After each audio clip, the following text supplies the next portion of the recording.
way. But some of people really didn't have a problem. So they went at the time. Don Dinis. When I say Don Dinis, the name was Dinis. That we put before the name as a sign of respect and also to let people know it was a king.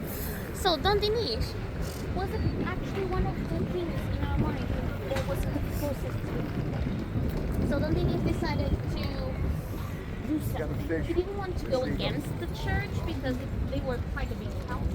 So he decided to only limit the bishop's powers until the end of Porto.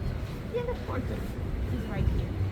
So, actually, Gaia had a completely different bishop that was instructed at the time to create different houses. So, what we had was on this side very narrow houses, on the other side a much cheaper square meter. Still to this day, that is still the fact. So, it is almost on par today, but still a little cheaper to live in Gaia than it is in Porto.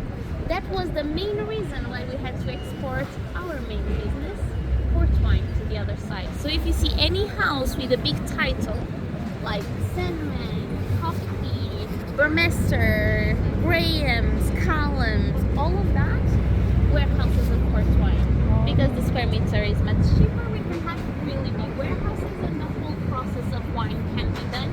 And actually today, for the purpose of tourism, sure. Okay, so if you want to see how the wine is made, those are very good ones. Also, if you want to taste good wine, I would also, you can go to the warehouses, but on this side you have the Association of Small Producers, which is very, very nice. So, do you know why port wine is very important? How it kind of appeared in our culture? No idea? It was because of the British. So, yeah. As always. As always. As always. When there's good alcohol involved. But truly, we around the 1700s received a demand from Britain to have our Douro wine. Douro wine at the time was mostly dry wine. Even it was dry wine, but it was extremely alcoholic. It was 17% of alcohol in dry wine. Still, we had that demand because almost all of the wines that were consumed in England were French. And at the time, France went into war, so the production was much less, and getting it over the border, very difficult. So we were very excited, we put everything on the boats, barrels of the wine, we went on the trip. Until now, everything that I told you, true.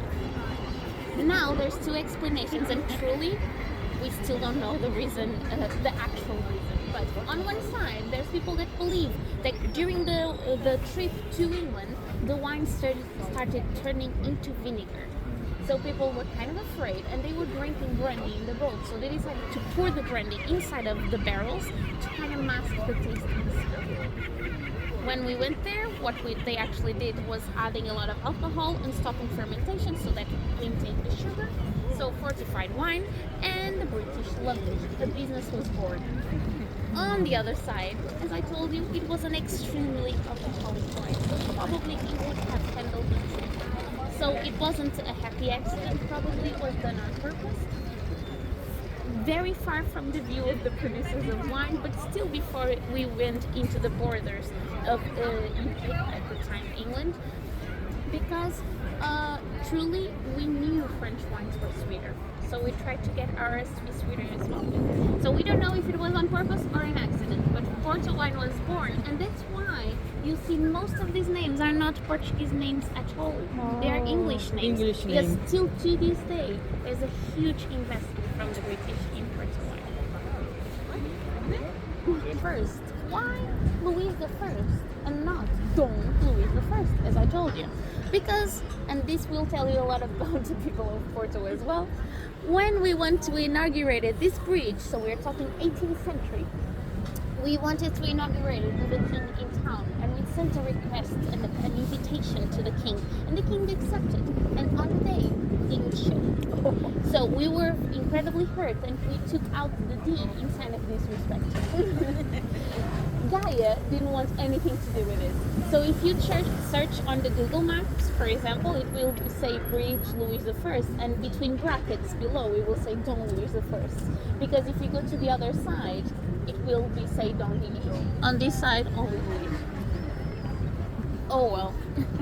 Actually, this bridge has another funny history. So the original planning of the bridge. Let me see if we are able to see it. Like you have this bridge, then a white bridge, then you have a little bit of another. That little bit was a bridge that is exactly the same design of this one, just without the bottom deck. Only difference. That one, the without the bottom deck, was projected by Gustave Eiffel, the same guy that did the Eiffel Tower in Paris. That bridge was kind of very modern for the time. It was made of iron. Iron was all the rage of the 18th century and 19th century. Here was quite new to be used. So people kind of was very strange. People were not comfortable with the structure. It was a whole thing. But because it was such a famous bridge, Eiffel grew a little cocky and he wanted to do another one. But the city council said, no, this will be a public contest. So they opened the public contest, and the winner was Teofilo Seri, a student of Eiffel that took his design and added the bottom deck. This bridge was built at the time, and it is still to this day one of the most flexible, and because of that, most safe bridges that we have in the city, but not only in the city, in the whole peninsula.